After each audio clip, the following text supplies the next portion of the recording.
There are many spiritual teachers, theological schools, and commentaries on the Vedic scriptures, but only a few of them actually follow the line of philosophical conclusions coming from Srila Vyasadeva, the original compiler of the Vedic esoteric tradition. Śrīmad-Bhāgavatam is Vyasadeva's final, most perfect and sublime work, and it is also the natural commentary on Vedānta-sūtra.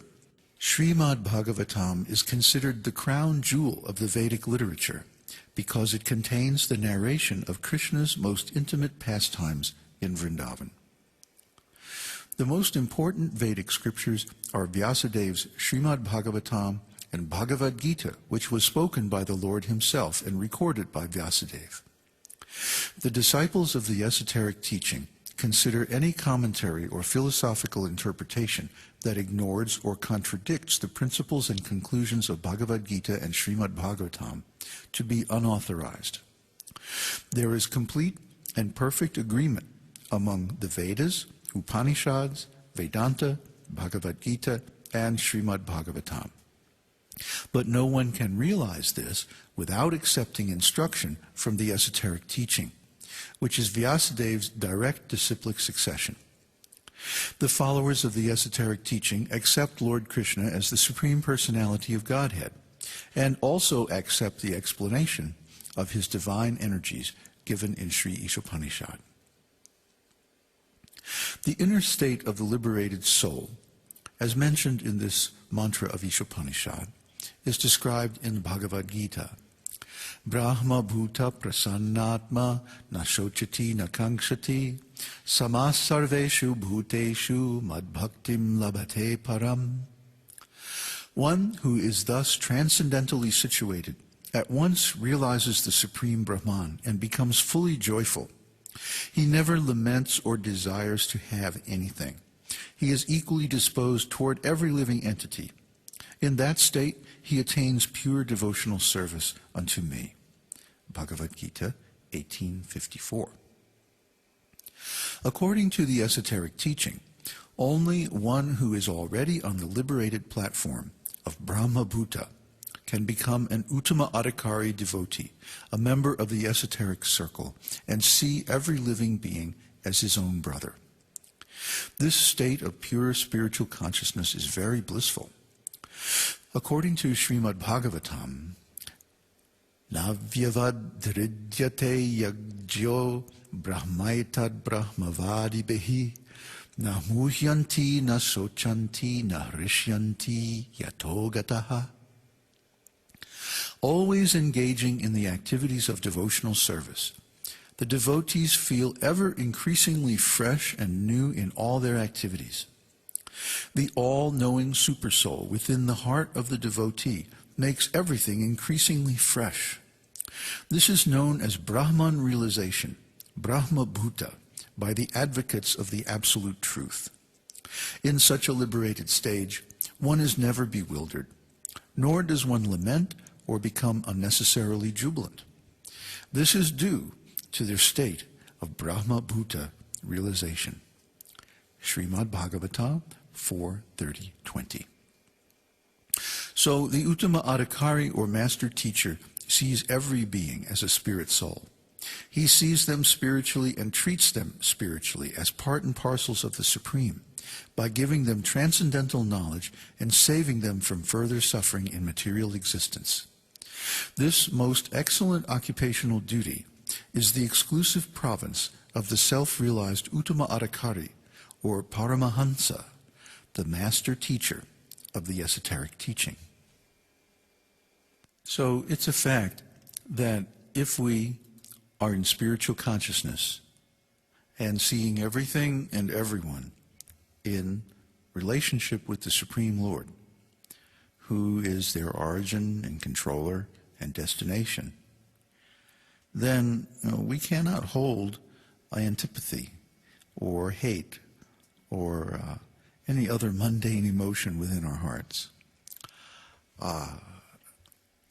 We'll become purified by this vision of all these nasty things in the heart: avarice, lust, greed, envy, laziness, and sadness, depression, lamentation, desire, hankering, any form of feeling incomplete is vanquished by consciousness of the complete whole. And in addition, this consciousness also purifies our heart of hate. Hate is a disease of the soul based on envy. And we see in this material world that there's an awful lot of hate, violence, so many wars, so many revolutions, all based on hate. And because this material world is like a jungle, and people who are in materialistic consciousness are like the wild animals, lions and tigers in this jungle. And they're simply hunting for material resources to exploit and falsely claim as their own. And therefore they entangle themselves in the complexities of cause and effect, karma. Therefore they have to take a material body again and again and again and again until they finally turn towards the Lord and see everything in relation with Him. And that is the whole point of this esoteric teaching, to be conscious of the Supreme Lord. And once we attain that consciousness, then so many unclean things are removed from our hearts and we actually become happy. Brahma bhuta prasannatma na sochati na kaṅkṣati. Na sochati means no lamentation, na kaṅkṣati means no hankering. So prasanna means I feel good. Prasanna is the natural good feeling of spiritual consciousness. Because when our consciousness is turned within and contemplating its own nature, then it naturally becomes blissful. Just like when the mind is concentrated by beauty, pleasure, determination, or interest, it gives rise to a natural kind of enjoyment.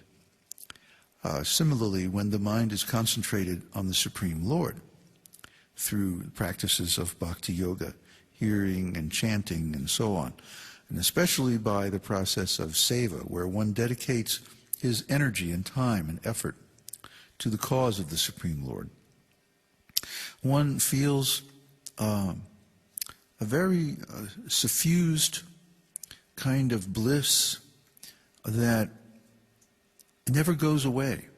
This is very hard to describe to a person whose happiness depends on materially conditioned objects. If one gets the object of his desire, then he has a little temporary happiness, and then of course it goes away. And he has to find something else to try to enjoy. But the person in spiritual consciousness is happy all the time. And this is very difficult to describe to a person who has never tasted it. It's causeless, unconditional happiness. And this Brahma Bhuta state is prasannatma, prasann atma, happy soul, spiritual pleasure. And this spiritual pleasure is inexhaustible, ever increasing and eternal. So once we realize this state, then we never want to give it up for anything else. And that accounts for the tremendous determination displayed by the devotees who can counteract all kinds of material conditions and remain fixed in consciousness of spiritual life. So we want to stay in that state at all times. Therefore, we avoid different materialistic enjoyments, attachments, and we don't want to become either too much attached or too much hateful of the material world. Sometimes we see people who are pretending to be spiritually advanced claim to hate the material world and everything connected with the material world, and they become quite vehement. But this is not really spiritual consciousness. A real spiritual person doesn't hate anything. As we described, there are 3 levels of realization. Well, actually, there are many more, but generally, in the big view, there are 3 levels: the neophyte, the intermediate, and the advanced, or the Kanishta Adhikari, the Madhyam Adhikari, and the Uttama Adhikari, or the exoteric circle, the mesoteric circle, and the esoteric circle of the esoteric teaching. And there are gateways and initiations and